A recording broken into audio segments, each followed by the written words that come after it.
Tan taran tan tan. Welcome back to Checkmate with Victor. Today I'm breaking down a short but explosive Blitz game where I took down my opponent in the Pirc Defense. This game is a great example of how to stay calm under pressure, continue to center, control it, and punish your opponent when they get too ambitious. So let's get straight into it. He goes with my e4 and he responds with d6, and I go with d4. D4, and he responds knight f6. And here I develop my bishop to the d3 square to support my e5, and he responded with e5.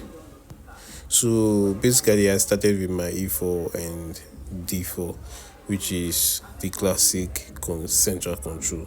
So he responded with the peg structure, going for the d6 and the knight f6. And when he plays e5, he immediately challenged the center instead of staying passive. So I bring out my bishop to defend and support my pawn on e4 by playing bishop to d3. That supports e4 and keep my kingside flexible. So it's just basically in development at the moment. So we go for c3. He played bishop to e7, and I developed my kingside knight to f3 and his castles, and I took. So yes, analyze what happened here. So right after he castles, I first went for the c3 push, which was actually key because it locks my center and prepares that d4 so that it will be solid. And also my bishop to e7, and also bishop to e7 from him is standard peg movement, quiet, waiting for me to overextend my pieces. And yes, I developed my knight to f3, and then he castles. So now both sides are developed, but here's the catch. The difference between this is that the difference and the catch here is that I am actually controlling the center, but he has castled. So I am actually momentum up by controlling the center while he is just watching. And yeah, because he's already castled, because he is watching, and I took it. I took on the e5, and he responded by taking back. Now I open the position. Dx e5 clears the center and invites my opponent to make a decision.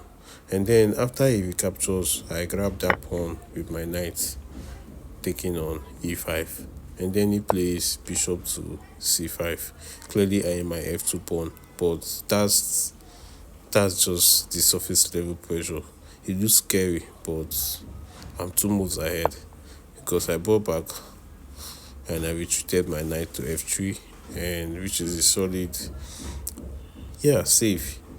He plays queen to e2, building pressure on my e4 pawn, and maybe aiming for the e5 later, just to take control of it. So now I hit him with e5.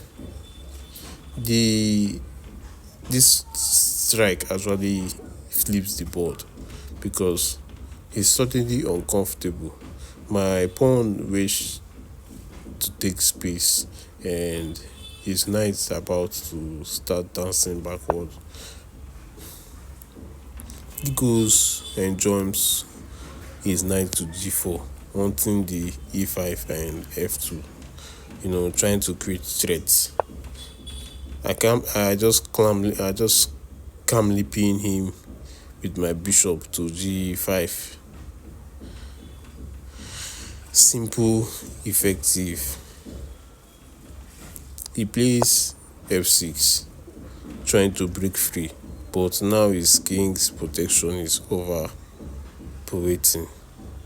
His king's protection is evaporating, and once you push that f pawn, you are announcing to the board, my king's about to be in trouble.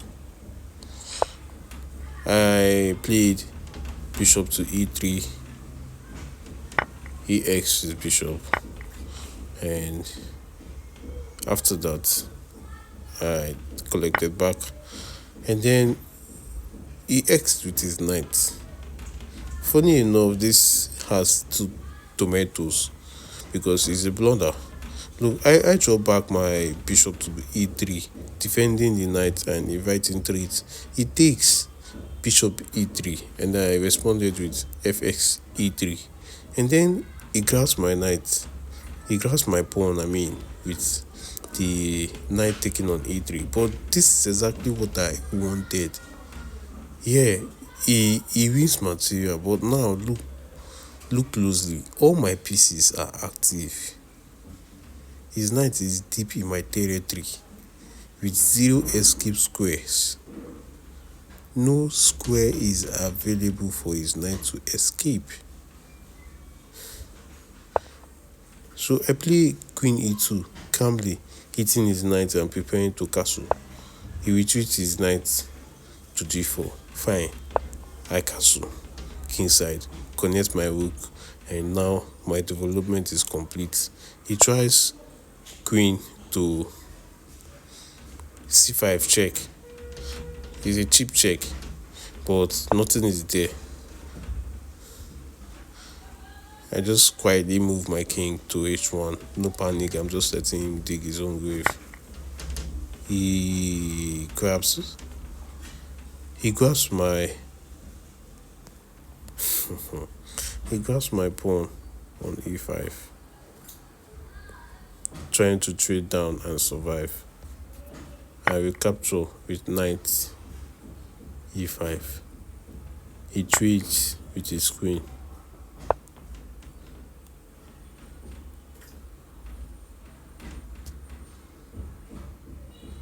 But he's walking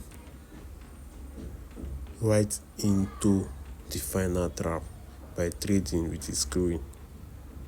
Because after this bishop,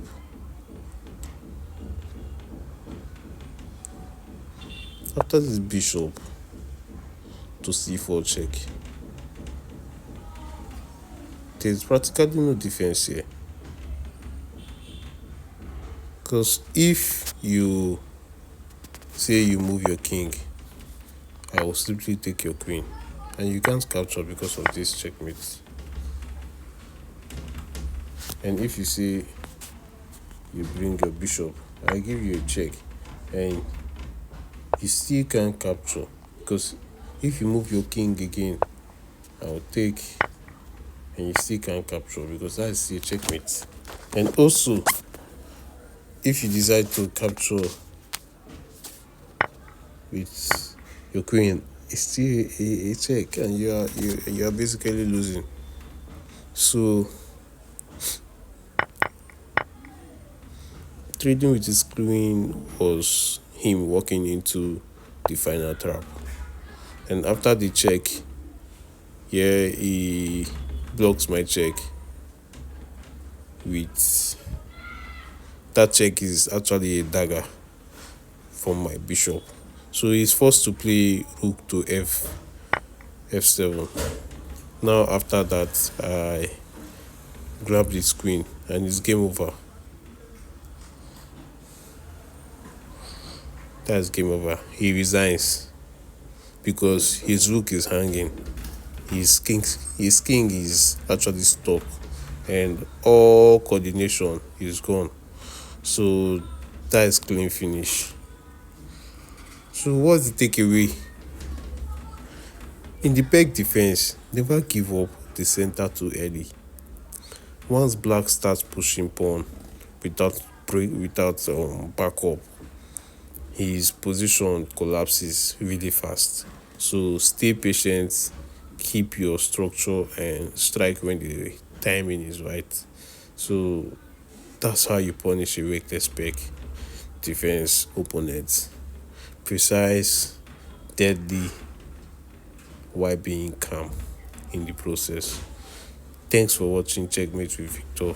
If you learned something new, hit that like button, hit the subscribe button, drop your thoughts in the comments, and subscribe for more fire breakdowns every week. Remember, control the center, command the board.